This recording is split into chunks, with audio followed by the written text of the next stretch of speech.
sur Public Sénat.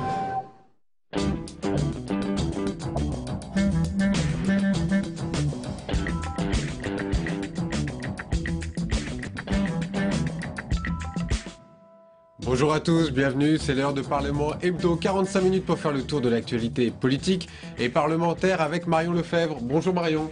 Bonjour Mickaël. Et dans l'actualité cette semaine, les journées parlementaires, un rendez-vous traditionnel pour la rentrée. Au PS, le ras-le-bol fiscal et les doutes sur la ligne politique ont dominé. À l'UMP, Jean-François Copé rappelle ses troupes à l'ordre. Les écologistes, eux, vivaient une nouvelle crise avec le départ de l'emblématique Noël Mamère. Et ça chauffe au gouvernement à propos du dossier des Roms. Cécile Duflot a violemment critiqué Manuel Valls. Il met en danger le pacte républicain, a-t-elle déclaré. La ministre du Logement demande au président de la République de trancher. Enfin, une nouvelle rubrique, c'est dans cette rentrée, le plus de l'hebdo. La semaine dernière sortait le jeu vidéo GTA V, en passe de devenir le produit culturel le plus vendu de l'année. Les sénateurs proposent de taxer ces jeux vidéo. C'est à découvrir à la fin de cette émission. Et notre invité cette semaine, Bruno Le Roux, bonjour. Bonjour. Bonjour. Député socialiste de Seine-Saint-Denis et président du groupe socialiste à l'Assemblée nationale.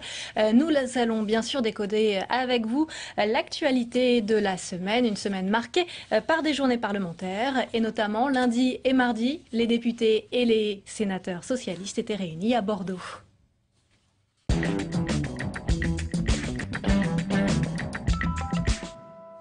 Et dans tous les esprits, les débats sur la fiscalité et le pouvoir d'achat après la fronde de certains parlementaires socialistes. Jean-Marc Ayrault a justifié les choix du gouvernement. Il fallait clore la séquence pour se concentrer sur les municipales. Un sujet de Chloé Buffard. Pas de place pour le doute. Devant des parlementaires inquiets de la montée du ras-le-bol fiscal, Jean-Marc Ayrault persiste et signe. Oui, j'assume d'avoir été obligé d'augmenter les impôts. N'allons pas sur le terrain de la droite et de l'extrême droite, nos adversaires. Parce que la question c'est à quoi sert l'impôt? Et est-ce que l'impôt est juste? Eh bien oui, nous ne revendiquons pas d'augmenter toujours les impôts, mais nous revendiquons le fait que notre mission, c'est d'utiliser l'impôt pour des priorités. Depuis plusieurs semaines, certains députés réclament un débat sur la fiscalité. On ne peut pas fermer la porte avant même que la discussion ait eu lieu. Avant même que le débat budgétaire ait eu lieu, il y a des amendements, ils seront discutés à l'Assemblée, quand bien même ça ne plaît pas au Premier ministre. Il faut pouvoir en discuter, ça me semble la moindre des choses. À la tribune, Claude Barthelone dresse un bilan sévère de la rentrée des socialistes et appelle à la mobilisation en vue des municipales. Je vous le dis, la gestionnite aiguë, ça suffit. Depuis un an, collectivement, nous donnons trop souvent le sentiment d'administrer des choses quand il faut gouverner des femmes et des hommes. Une critique qui s'adresse notamment à Jean-Marc Ayrault. Le président de l'Assemblée nationale veut en finir avec le débat sur la fiscalité pour se concentrer sur les municipales. Bruno Le Roux, Claude Barthelone dit les vérités. Il est allé trop loin ou au contraire, c'est juste et fondé? Je ne suis pas dans de la gestionnite, moi, depuis un an. Je suis dans le redressement du pays et dans l'inversion de la courbe du chômage. Alors, qui fait de la gestionnite? Mais il n'y a pas de gestionnite. Elle a tort alors, Claude Barthelone. En tout cas, l'expression m'a semblé être une expression de meeting. Nous avions voulu un meeting le mardi matin, c'était une expression de meeting. Mais je ne vois pas derrière cela la réalité. La gestionnite, ça serait de ne pas faire de choix depuis un an. Or, nous faisons des choix depuis un an. Des choix clairs de réorientation sur l'emploi. Si ça bouge aujourd'hui sur l'emploi, c'est bien parce que nous avons mis en place des dispositifs. Alors bien entendu, les choix sur l'emploi, les choix sur l'éducation, les choix sur la sécurité, avec le redressement du pays, eh bien ça a été un effort demandé. Ce qui veut peut-être dire la gestionnite, c'est au jour le jour et qu'il n'y a pas finalement de ligne directrice, il parle de zigzag. Non, c'est bien souvent dans les commentaires que l'on est au jour le jour. Moi je suis intervenu aux journées parlementaires pour dire, mais depuis un an nous sommes mobilisés sur l'emploi, ne pensons pas que la chose est gagnée. Ce n'est pas parce qu'il y a eu quelques bons chiffres, ce n'est pas parce qu'il y en a eu encore cette semaine que pour autant nous devons abandonner ce qu'est la priorité. Et donc essayons de ne pas surfer chaque jour sur un nouveau thème au risque de, c'est vrai, d'incarner un zigzag dans notre action. Et donc mobilisons-nous sur l'essentiel. L'essentiel pour les Français, ça reste l'emploi aujourd'hui. Quoi, Claude Barthelone, selon vous? Écoutez, moi je ne veux pas être dans les petites phrases des uns et des autres. Et là, on a l'habitude de faire des meetings avec Claude. On en fait tous les week-ends. Bon, moi, vous n'avez pas été surpris alors? À Bordeaux, en tout cas, moi j'ai essayé de dire aux députés ce que je pensais être juste dans ce que nous faisions et dans ce que nous devions incarner. Et j'ai dit aux députés un peu plus de constance, un peu moins de jeu perso, un peu plus d'image. Et j'aimerais bien que les socialistes soient les premiers soutiens de l'action du gouvernement. Vous pouvez le dire à Claude Barthelone alors. Justement, on a l'impression que vous avez du mal à tenir vos troupes. Oh, en tout cas, je ne le fais pas par autoritarisme. Je ne veux pas les tenir sans qu'il n'y ait aucun débat. Il y a 292 députés. Une partie était là aux journées parlementaires, presque 200 députés socialistes qui étaient là. Il y en a 3, j'en ai compté, qui plutôt que de venir dans la salle de séance, ont été dans les couloirs pour discuter avec vous. Et le problème, c'est qu'on retrouve ces 3-là et non pas les 197 autres dans les reportages. C'est une façon aussi. Mais toutes ces petites phrases... Elles ne nuisent pas au débat ? Ça dépend de quelle petite phrase vous parlez. Si c'est des petites phrases pour dire, comme je l'ai entendu tout à l'heure, il va falloir débattre dans le budget pour essayer de regarder ce qui peut être amélioré, ce qui peut être bougé. Mais c'est tout le rôle des parlementaires, même s'ils sont socialistes. Nous ne sommes pas là pour recevoir ni un catéchisme laïque, ni même budgétaire du gouvernement, sans avoir à l'évaluer et à le regarder. Donc oui, bien entendu. Et depuis plusieurs jours, par exemple, je prends un exemple, nous disons qu'alors qu'il y a une priorité à l'emploi, c'est une mauvaise idée que de raboter un avantage pour les familles, qui est un avantage fiscal pour les enfants scolarisés. Le gouvernement a entendu, est venu nous dire aux journées parlementaires, très bien, on a bien entendu les parlementaires. On va en rediscuter et c'est en bonne voie. Eh bien voilà, c'est un travail qui doit être mené... Plus de discussion, plus de lions... Oui, moins de petites phrases. Et de la liberté et moins de petites phrases. Très bien, Bruno Leroux. On va parler d'un autre parti, on va parler de l'UMP.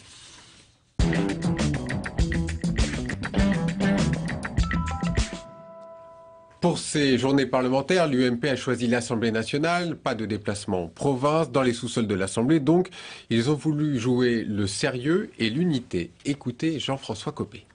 Rien n'a rendu plus service à notre famille politique que quand la semaine dernière, nous avons décidé ensemble de dire pas d'alliance avec les extrêmes, très bien, pas d'appel non plus à voter pour la gauche, alliée avec l'extrême gauche, c'est une évidence, mais en revanche, pas de langue de bois, pas d'eau tiède. On parle des sujets qui intéressent les Français. Et parmi les sujets qui intéressaient les Français, visiblement, Jean-François Copé a décidé de beaucoup parler de la fiscalité. Ils sont en train, quelque part, de se refaire une petite santé sur votre dos. Il a raison de parler de la fiscalité, Jean-François Copé. Parce que si nous sommes obligés aujourd'hui d'avoir des augmentations d'impôts, bien moindres d'ailleurs que celles qui avaient été décidées par les précédents gouvernements, que ce soit dans la TVA telle qu'elle avait été votée et que nous avons annulée, ou dans les hausses d'impôts qui ont pesé sur les particuliers, et notamment les plus modestes ces 5 dernières années. Mais en même temps, si nous sommes obligés aujourd'hui d'avoir dans le même moment la baisse de la dépense publique et l'augmentation des recettes fiscales dans une période de crise, c'est bien parce que vous connaissez, je ne vais pas vous la rappeler, la situation du pays en matière d'endettement, en matière de déficit.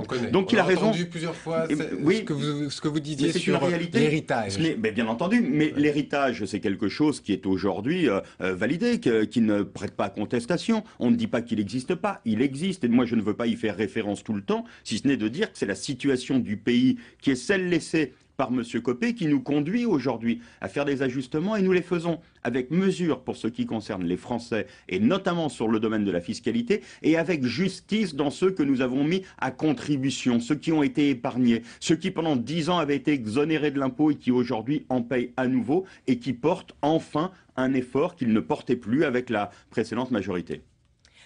Donc on l'a vu, ce débat sur la fiscalité, mais c'est une petite phrase qui a marqué ces journées parlementaires.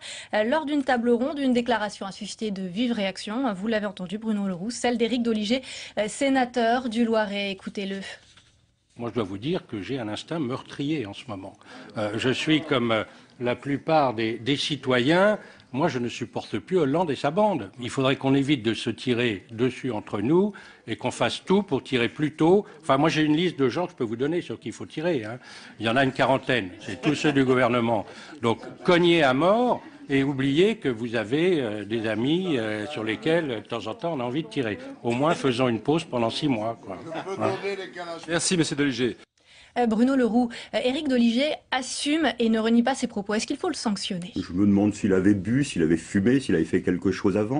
En tout cas, c'est des propos qui, en dehors du fait qu'ils sont irrespectueux, sont des propos totalement imbéciles dans la bouche d'un élu. Imbécile. Irresponsable. Mais c'est irresponsable, c'est même imbécile dans la bouche d'un élu. Quoi, Jean-François Copé ? Mais, je ne lui demande plus rien, il est incapable de prendre la moindre mesure. Et donc je dis simplement aux Français que d'instinct meurtrier à des alliances qui sont des alliances avec l'extrême droite, il y a aujourd'hui une dérive du camp républicain, du camp de droite républicaine, qui est absolument inouïe et contre laquelle il n'y a rien d'opéré au sommet du parti. Ni M. Copé, ni M. Fillon, aujourd'hui, ne sont dans la situation de pouvoir faire en sorte de dresser des digues qu'il faudrait. C'est ça que vous dites ? Je dis qu'il n'y a plus de chef, je dis qu'il y a peut-être... C'est dangereux aussi pour vous, s'il n'y a pas forcément d'opposition forte. Pour tout le monde. Depuis un an, vous n'avez pas vu une seule fois d'opposition sur le fond à l'Assemblée nationale. Ils sont dans le fait de nier ce qu'ils ont fait auparavant, et dans le même temps sur des débats où des phrases comme celle-ci, qui dans le climat actuel sont des phrases que l'on n'accepterait pas de quelqu'un qui n'a pas de mandat même et qui s'exprimerait comme cela. La classe politique se retrouverait, la droite, pour condamner des propos comme cela. Et quand c'est un sénateur... aussi pour les futures élections, et notamment les élections municipales, ça risque d'être camp contre camp, encore une fois. Mais camp contre camp, s'il y a des idées, ça ne me gêne pas. Non, sur les petites phrases en tout cas. Mais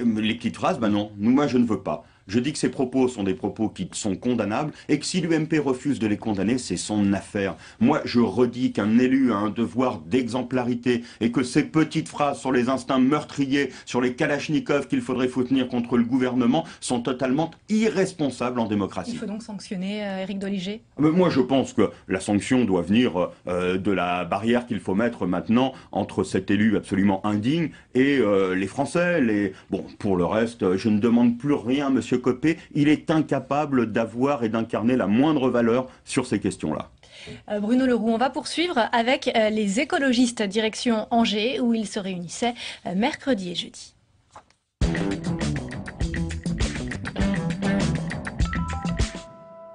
Et c'est en pleine tourmente qu'Europe Écologie Les Verts a ouvert ses journées parlementaires. Éviction de Pascal Durand, départ de Noël Mamère, une nouvelle crise et plusieurs visions du parti qui s'affrontent chez les parlementaires. Un sujet de Germain Andrieux et Pierre Lascar.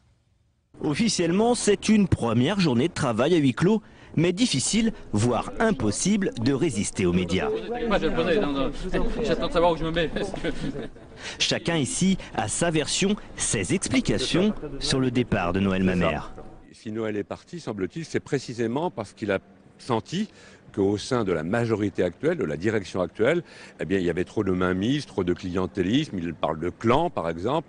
Et il est vrai que c'est un problème. On a évidemment un peu avant le Congrès. Alors chacun donne de la voix pour essayer de pousser son avantage. Bon, moi, ce que je regrette, c'est que de fait, la grève n'a pas tellement pris avec Noël au sein du groupe parlementaire. C'est-à-dire que pour la première fois, on avait un groupe, et d'habitude, ça faisait longtemps qu'il était député, mais un peu isolé. C'est une difficulté dans l'histoire du parti, mais ça ne veut pas dire que pour autant, il faut déserter. Déserter pour mieux dénoncer le fonctionnement du parti.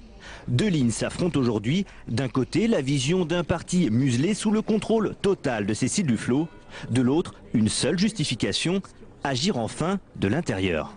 Il y a des gens qui veulent porter l'idée qu'il faudrait mieux rester tout seul dans notre coin et ne plus être dans le gouvernement, ne plus être dans la majorité. Ils peuvent soumettre ça au débat. Chacun voit bien que sur une série de sujets, si les écologistes n'étaient pas là, on n'en parlerait même pas. Et donc on aurait encore moins de décisions, encore moins de changements, c'est évident. Évident ou non, la question ne sera pas tranchée à Angers demain, mais à Caen par les adhérents fin novembre, lors du prochain congrès d'Europe Écologie Les Verts. Bruno Leroux, on va s'arrêter 2 petites secondes sur ce parti Europe Écologie Les Verts. On va parler dans un instant des bisbilles. Mais d'abord, quand même, cette information. En l'état, ils ne voteraient pas le budget. Est-ce que ce sont toujours des alliés, Europe Écologie Les Verts? Ce n'est pas ce que j'ai entendu ces derniers jours. Vous n'avez pas entendu Jean-Vincent Placé dire qu'en l'état, il ne voterait pas le budget? Non. Et François de Rugy non plus? Non. Et d'ailleurs, François de Rugy, Jean-Vincent Placé et Barbara Pompili étaient présents en début de semaine à nos journées parlementaires. Nous avons dîné ensemble avec le Premier ministre. Nous voulions afficher une majorité qui était rassemblée autour des textes et notamment de la présentation du budget. Et j'ai pu voir dans la façon dont nous avons discuté que le budget tel qu'il est là, ils auront certainement, comme les socialistes, des amendements. Mais que rien ne s'empêchait, et surtout pas après les annonces que le président de la République avait faites. Ce jeudi à Angers, quand il disait en l'état, nous ne voterons pas le budget, nous voulons des amendements, nous voulons un vrai Parlement qui va à la bataille. Donc on a rêvé alors. Je vous le redis, vous avez entendu un parti de la majorité qui veut participer, et je n'ai pas entendu, et c'est pour ça que je mets en doute le fait qu'il y ait aujourd'hui chez eux, au moment où nous parlons, une volonté de ne pas voter le budget. Que les socialistes voteront les amendements écologistes pour que les écologistes votent le budget ensuite? Est-ce qu'il y a un accord? Mais ça dépend quels sont ces amendements. S'il y a, je vais prendre un exemple précis. Je vais prendre un exemple précis. S'il y a des amendements comme nous pour faire en sorte qu'il y ait des avantages pour les personnes les plus modestes, celles qui ont été le plus touchées par la crise, nous pourrons très certainement tomber d'accord. S'il y a un amendement pour faire en sorte de hausser la fiscalité du diesel, par exemple, nous ne le voterons pas. Parce que je pense que ce n'est pas le moment aujourd'hui d'abord de rentrer dans cette fiscalité écologique par une augmentation des taxes sur le diesel et surtout parce que dans un moment qui est encore un moment de crise, de tension internationale sur le baril du pétrole, je ne souhaite pas qu'il y ait une envolée des prix à la pompe qui dépendent aussi pour partie d'une fiscalité que nous aurions mis en place. Donc voilà deux exemples, l'un auquel nous nous associerons s'il y a des amendements et l'autre sur lequel nous dirons non. Mais pas au bras de fer. Il me semble que... À la tractation, négociation, comment vous appelez ça? Mais la discussion, normale. Et il me semble que cette discussion, pour être très clair, a beaucoup évolué ces 10 derniers jours. Et les propos de mes amis écologistes que j'ai entendus sont des propos de discussion et non plus des propos d'ultimatum. Ça ne vous a pas échappé. Et comment vous voyez tout ce qui se passe à Europe Écologie Les Verts, Noël Mamère, Pascal Durand? Vous savez, moi j'ai assez de difficultés quelquefois avec le fonctionnement du Parti Socialiste pour aller porter avis sur ce qui passe ailleurs. Certainement, donc, ce sont des alliés, donc vous avez certainement votre mot à dire, ou en tout cas une explication. Et moi je souhaite, nous avons défendu les textes portés par Cécile Duflot à l'Assemblée nationale. Il y a des ministres écologistes au gouvernement, ils font partie pleinement de la majorité. J'ai souhaité avoir un des vice-présidents du groupe qui soit consacré exclusivement aux relations avec nos partenaires de la majorité, qui sont maintenant des relations de tous les jours. Moi je souhaite être celui qui aplanit les difficultés qu'il peut y avoir entre nous et pas celui qui en crée. Finalement, après les événements de la semaine, on a l'impression que vous avez dompté les écologistes avec l'éviction de Pascal Durand. Jean-Marc Ayrault, a priori, a réclamé la tête de Pascal Durand. Jean-Marc Ayrault a dit ce qui lui semblait être nécessaire à dire, c'est-à-dire qu'on ne pouvait pas fonctionner par ultimatum à l'intérieur d'une majorité. Ensuite, les Verts ont des débats internes, il ne va pas échapper qu'il y a un congrès, qu'il y a des textes qui doivent être proposés, que le signataire du texte majoritaire, c'est le prochain patron. Bon, Pascal Durand a dit qu'il en partait. C'est une affaire totalement interne aux Verts. Il est vrai que j'ai trouvé que la façon dont il avait posé le débat sur un ultimatum au moment de la contribution climat-énergie n'avait pas aidé à la bonne compréhension des enjeux qu'il pouvait y avoir à ce moment-là. Bon, voilà, les Verts ont pris une décision. Ils en sont seuls maîtres et seuls juges. Bon, vous avez pu constater en tout cas que les journées parlementaires d'Europe Écologie étaient quelque peu agitées et c'est peut-être pour cela que Cécile Duflot a contre-attaqué une attaque en règle contre Manuel Valls, le ministre de l'Intérieur, à propos des Roms. Il est accusé tout simplement de mettre en danger le pacte républicain. On écoute Cécile Duflot. On ne peut pas considérer et on ne peut pas dire qu'il y a des catégories de population où leur origine justifierait qu'elles ne puissent pas s'intégrer, simplement par leur origine. Et deuxièmement, que leurs pratiques et leur mode de vie sont un dérangement pour leurs voisins. Parce que quand on dit ça,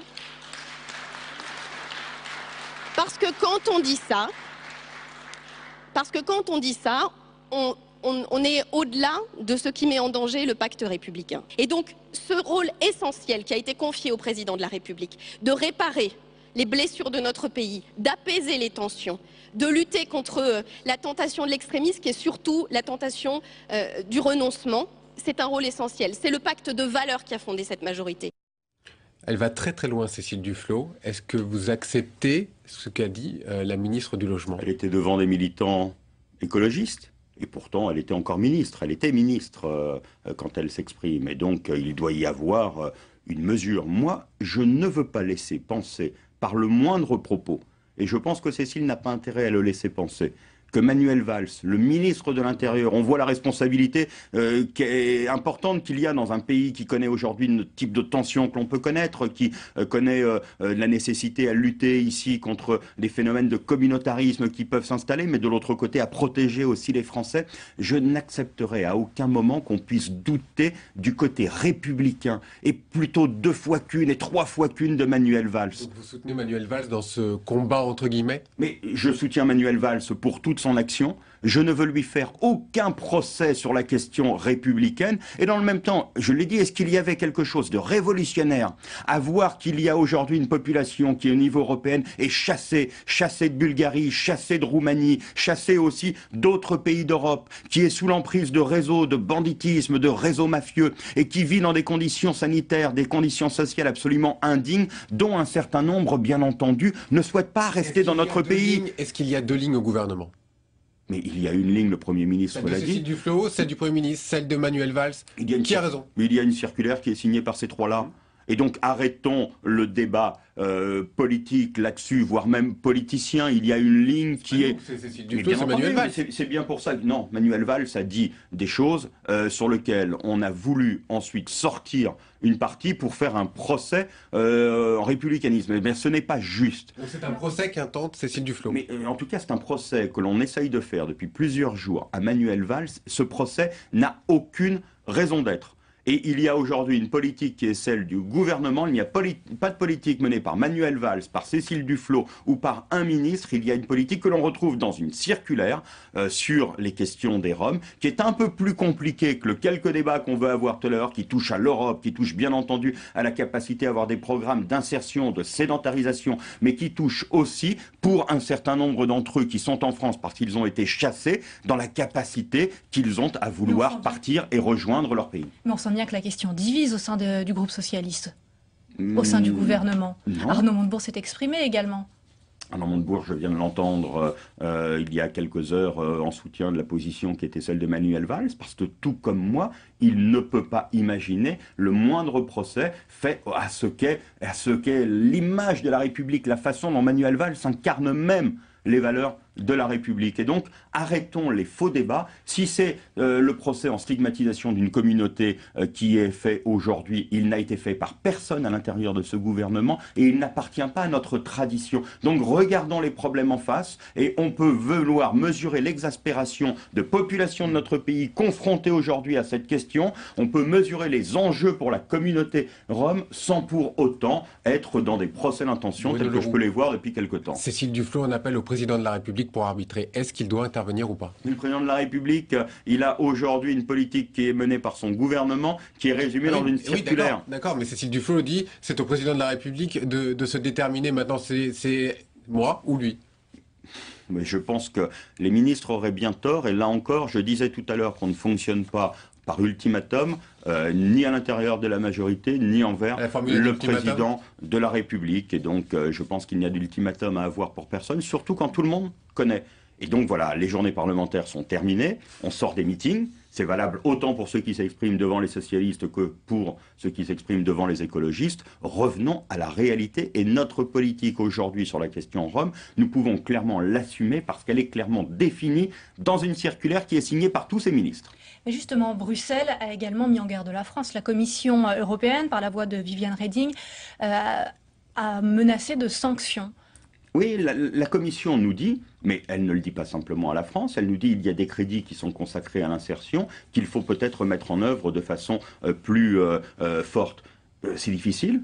Moi, je suis confronté dans ma circonscription, aux portes de ma circonscription, je l'étais dans ma circonscription, sous les ponts d'autoroute, à ces campements qui sont des campements dans des conditions absolument terribles. Je suis confronté dans la relation avec les associations. Et je vois bien qu'il y a aujourd'hui une partie de ceux qui sont sous ces ponts, qui souhaiteraient avoir des conditions, bien entendu, plus décentes, se sédentariser, mais qu'il y a aussi une partie, eh bien, qui n'entre pas aujourd'hui, ou qui n'entre qu'à difficulté, et donc il est difficile de consacrer des programmes aussi quand il n'y a pas, quelquefois, de volonté, quand il y a une emprise trop forte des réseaux mafieux, qui empêche ceux qui sont là de se décider. Et donc, j'accepte les critiques, et en même temps, je ne les partage pas, elles n'ont pas de réalité aujourd'hui par rapport à ce qu'est la volonté du gouvernement.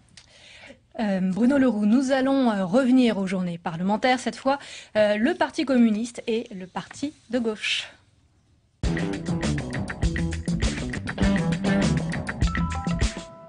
Ils sont partis prendre l'air de la Bretagne et plus particulièrement d'Auray dans le Morbihan. Le Parti communiste et le Parti de gauche critiquent toujours le gouvernement. Écoutez Pierre Laurent, le patron des communistes français. Ce budget-là, nous ne le voterons pas. Donc s'il est maintenu dans ses principes fondamentaux, nous refuserons ce budget à l'arrivée, c'est clair. On nous parle de pause fiscale, en vérité on est toujours dans une évolution qui fait davantage contribuer les salariés, les retraités, et qui continue des politiques d'exonération de cotisations sociales et d'exonération fiscale pour les entreprises. Vous l'avez entendu, ils ne veulent pas voter le budget. Est-ce que le divorce est consommé avec le Parti communiste? Nous aurons un débat avec eux. Ce budget, c'est celui qui va être le budget de l'inversion des chiffres du chômage en 2014. Et donc chacun doit prendre ses responsabilités. Si l'on ne veut rien faire sur le front de l'emploi, il faut le dire. Si l'on ne veut pas aider les entreprises, si l'on ne veut pas essayer de restaurer leur compétitivité, il faut l'assumer aussi. Moi, vous savez, les discours qui sont les discours sur il faut donner du pouvoir d'achat, mais en même temps, il ne faut rien faire pour aider les entreprises, il a ses limites. Et donc moi, j'assume les deux.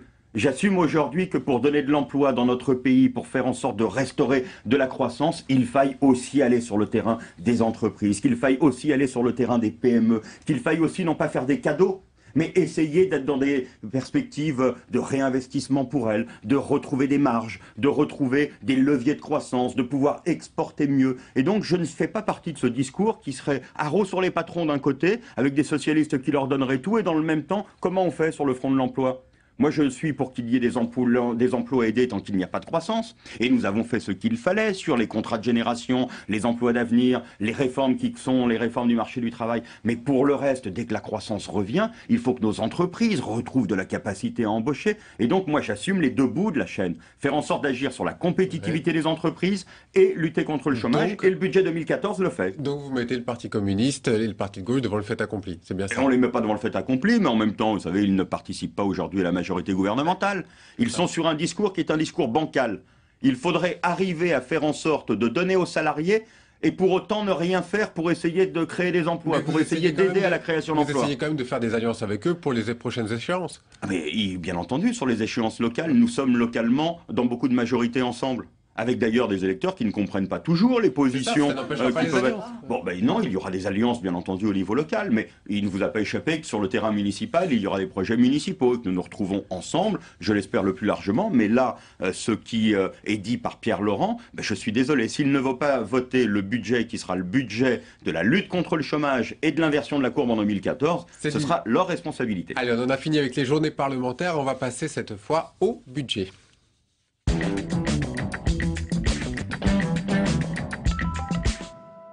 Le projet de loi de finances était présenté mercredi en Conseil des ministres. Le gouvernement vante un effort budgétaire historique. Un effort sans précédent, 15 milliards de baisse de dépenses, 3 milliards de hausse d'impôts, dont la fameuse taxe à 75%, des prélèvements obligatoires et une dette qui atteigne des niveaux sans précédent. Un sujet de Chloé Buffard. Devant les ministres, devant les parlementaires, devant la presse, Pierre Moscovici et Bernard Cazeneuve ont répété un même message. Des économies plutôt que des hausses d'impôts. Bercy annonce même une réduction sans précédent des dépenses publiques à hauteur de 15 milliards d'euros. C'est un budget aussi dont l'équilibre est modifié, puisque désormais c'est sur les économies de dépenses publiques que repose l'effort de réduction des déficits que nous poursuivons. En réalité, le gouvernement freine seulement la progression naturelle des dépenses publiques. Pour cela, les administrations vont devoir se serrer la ceinture. Leur budget baisse de 9 milliards d'euros. Plus de 13 000 emplois vont être supprimés dans la fonction publique. Ils permettront de financer la création de 11 000 postes dans l'éducation, la justice et la police. Les dépenses sociales vont diminuer de 6 milliards d'euros, avec notamment 3 milliards d'économies pour l'assurance maladie. Côté recettes, plusieurs ponctions supplémentaires sont prévues pour les ménages. La hausse de la TVA, l'abaissement du quotient familial et la suppression de certaines niches fiscales. En contrepartie, Bercy prévoit des mesures en faveur du pouvoir d'achat. Nous rendons 900 millions d'euros aux couches populaires et aux couches moyennes à travers à la fois la réindexation du barème de l'impôt sur le revenu qui avait été gelé par la majorité précédente et à travers une décote accrue de 5%, ce qui permettra de faire un geste de pouvoir d'achat pour 7 millions de foyers. Pierre Moscovici se rendra jeudi à Bruxelles pour défendre le projet de loi de finances, car pour la première fois cette année, la Commission européenne peut demander à un État de la zone euro de revoir son budget s'il ne lui convient pas. Alors c'est le Zoom de plus de l'hebdo avec notre éditorialiste économique Jean-Louis Gombaud. Bonjour Jean-Louis. Bonjour.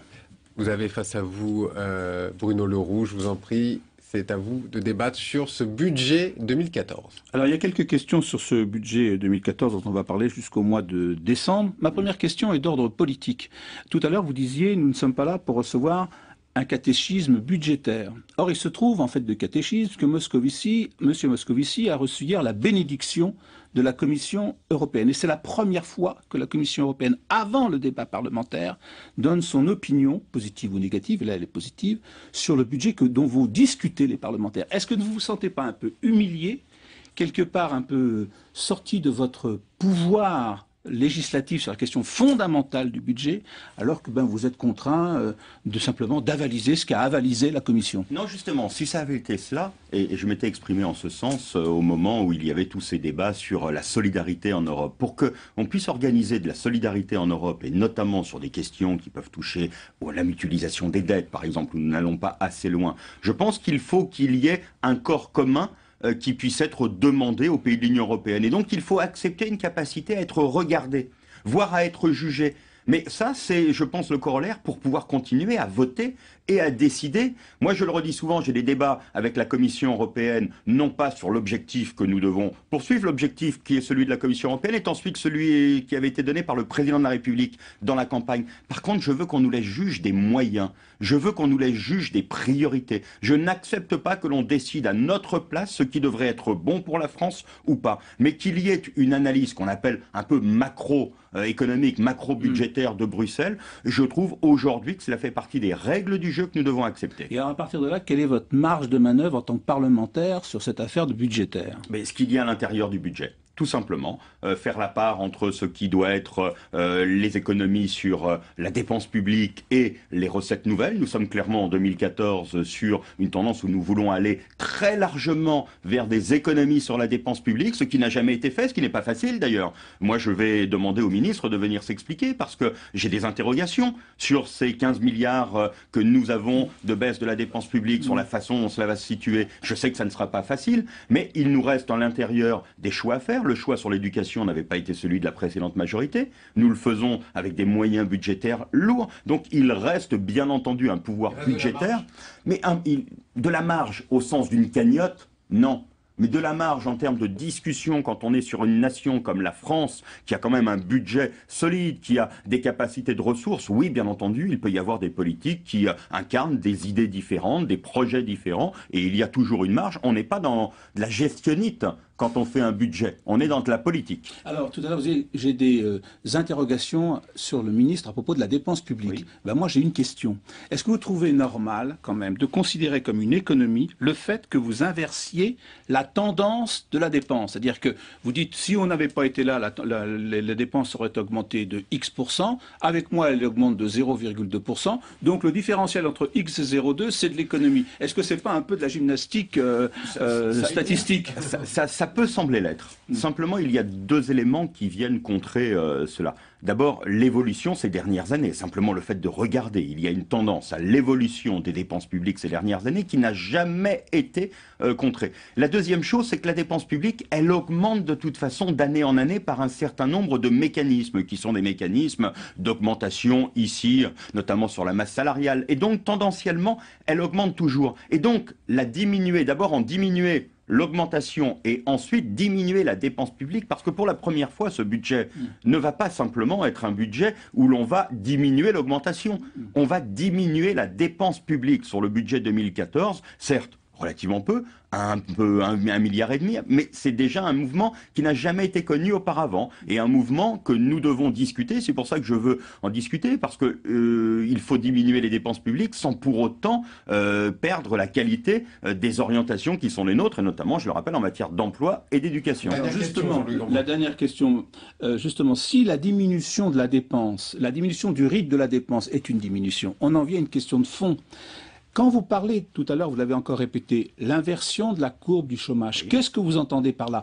Est-ce que vous entendez justement que le chômage va augmenter de moins en moins vite? Ou bien est-ce que vous entendez que le nombre de chômeurs va diminuer? Parce que si vous considérez que vous diminuez la dépense en inversant la courbe de l'augmentation, qu'entendez-vous, et ça jamais le Premier ministre ne l'a précisé, ou le Président de la République aussi, qu'entendez-vous exactement par inversion de la courbe du chômage? L'inversion de la courbe du chômage pour moi, c'est ne pas se réjouir uniquement des chiffres qui ont été ceux du mois d'août, par exemple. Mais parlez sur le fond, sur la méthode. Mais bien sûr, c'est bien pour ça que sur la méthode, je vais vous dire que pour moi, l'inversion de la courbe du chômage, c'est une tendance durable qui vise à ce qu'il y ait moins de chômeurs et pas simplement une décélération dans la courbe du chômage. Et je crois que le président de la République est très clair sur cette question. En tout cas, quand on en parle avec lui, il n'est pas question de biaiser pour dire ça augmenterait moins que. L'inversion de la courbe Donc, du chômage, c'est la chômeurs. capacité à rentrer dans une baisse continue du nombre de chômeurs dans notre pays. Jean-Louis Gombault. Merci Jean-Louis Gombault pour votre éclairage. Bruno Leroux, on va poursuivre notre tour de la semaine. Jeudi, François Hollande était à Florange.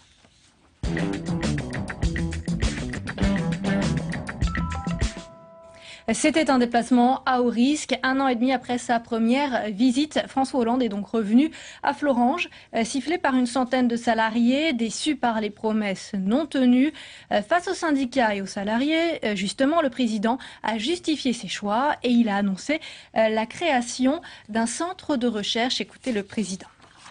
Aujourd'hui, je suis venu faire une annonce qui est celle de la création d'une plateforme publique de recherche et de développement industriel pour la sidérurgie lorraine.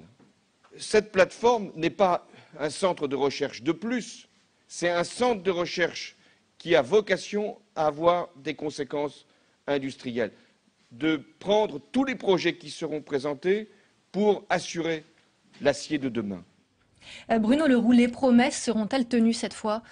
Elles ont été tenues auparavant et moi je ne veux pas laisser penser que les promesses n'auraient pas été tenues. Le président de la République avait dit « je reviendrai à Florange », il est revenu à Florange. Il avait dit « il n'y aura pas de licenciement à Florange ». Et ceux qui veulent aujourd'hui entretenir cette idée qu'il aurait promis qu'il n'y aurait pas de fermeture des hauts fourneaux, dont on connaît les difficultés, dont on sait d'ailleurs qu'ils étaient pour une partie en fin de vie industrielle, qu'il aurait fallu faire des investissements très lourds, eh bien cela, ça ne faisait pas partie des promesses. Il y avait les investissements de M. Mittal, ils sont en train d'être réalisés. Il y avait une promesse faite aux salariés qu'il n'y aurait pas de chômeurs et des reconversions, c'est réalisé aujourd'hui. Et il y a aussi cet engagement qui est maintenant pris par le président de la République de faire de ce savoir-faire des ouvriers, des salariés, des ouvriers spécialisés, de l'encadrement, de faire un pôle d'excellence. Et ça a été salué à sa juste mesure par tous ceux qui sont sur le site. 3 ans pour transformer Florange, vous y croyez? C'est pas facile, bien entendu, mais ça fait partie des territoires qui sont des territoires durement touchés et sur lesquels il faut concentrer l'effort. Et moi, je dis mon profond respect pour ceux qui travaillent aujourd'hui sur la sidérurgie, dans ces bassins qui sont des bassins qui souffrent. Et en même temps, je leur dis, vous voyez, il y a un président de la République qui n'est pas dans les esbroufs. Il devait y retourner, il y est retourné, il a fait des annonces précises. Il paraît qu'il y reviendra aussi chaque année. Ça va être un peu le symbole du quinquennat, sa roche de Solutré. La roche de Solutré, c'est quelque chose d'autre que cela. Ça avait une autre signification, beaucoup plus... Mais là, c'est en termes d'engagement quelque chose de fort. Un président de la République qui dit, malgré toutes les critiques qu'il y a pu y avoir, malgré le fait qu'on ait travesti les engagements qui avaient été les miens, pour certains, je veux revenir, je veux les repréciser, tout simplement parce que je dois le respect à ceux qui sont aujourd'hui dans cette situation. Et l'on voit bien là que ceux qui souffrent, ceux qui aujourd'hui sont les salariés les plus touchés, sont quand même les premiers aujourd'hui dans l'esprit du président de la République pour lesquels il faut se mobiliser. Bruno Leroux, on va prendre un petit peu une autre direction cette fois. Je voudrais savoir si vous vous intéressez aux jeux vidéo et si vous connaissez ce fameux jeu vidéo qui est sorti il y a peu de temps qui s'appelle GTA V. Alors, les jeux vidéo, pour moi, ça n'existe que par la simulation et les fly simulateurs ou les choses comme ça, que beaucoup qui sont des jeux pacifiques. Mais j'ai entendu beaucoup parler du jeu dont nous allons parler. Alors on va s'y intéresser tout de suite, c'est le plus de l'hebdo.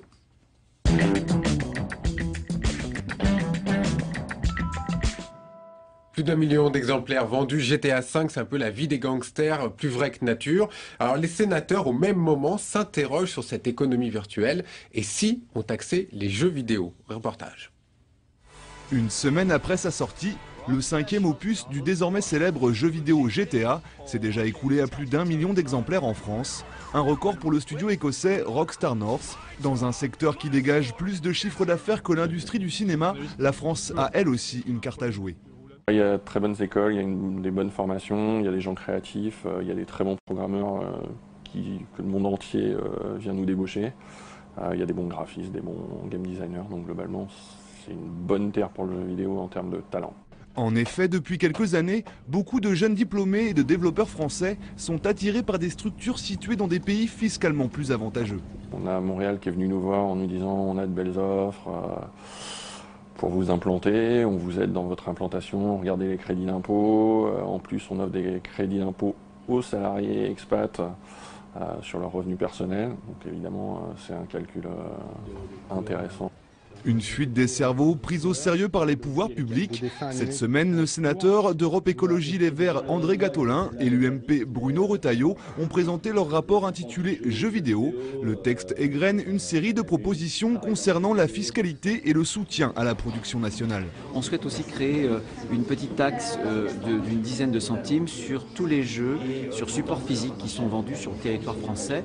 80% de ces jeux viennent d'autres pays, de pays étrangers, et ça permettrait, avec cette ressource créée, de financer, si j'ose dire, le cycle du jeu vidéo français.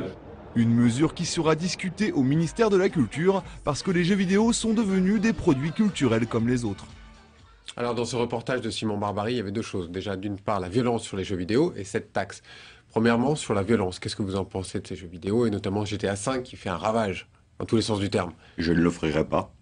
Voilà, je vois bien le succès qu'a ce jeu et pour autant je continue toujours à m'interroger sur le niveau de violence qu'il y a dans ces jeux. Dans votre département en Seine-Saint-Denis, on sait qu'il y a beaucoup de jeunes qui jouent oui, aussi à ces jeux vidéo. Il y a beaucoup de jeunes qui y jouent, il y a beaucoup de comportements qui peuvent se retrouver aussi à côté, sans que j'en fasse forcément la liaison, mais en même temps, quand je vois toute cette violence, je me demande si c'est une capacité à la contenir ou si c'est une capacité quelquefois à la provoquer. Ça dépend forcément des individus. Mais voilà, en même temps, je ne sous-estime pas le succès qu'a ce jeu aujourd'hui et je lis tout ce que je peux lire pour en connaître bien les raisons. Une nouvelle taxe proposée par les sénateurs sur ces jeux vidéo, votre avis? Si c'est vu comme cela, vous comprendrez que je prenne mes précautions, mais dans le même temps, il s'agit d'un rapport avec beaucoup de propositions. Celle-ci, bien entendu, dans la période actuelle, est mise en exergue. Oui, mais alors là, si c'est quelque chose, moi je regarde les mesures qui vont être les mesures au soutien de l'activité aujourd'hui des studios français. Et je le dis très clairement, aucune taxe ne doit être mise en place si elle ne fait pas l'objet d'une concertation avec le secteur. Si c'est pour dynamiser le secteur, j'y suis, voilà, je peux l'entendre. Donc maintenant, c'est à la ministre de la Culture et au secteur de regarder toutes les propositions du rapport et pas simplement les mesures fiscales.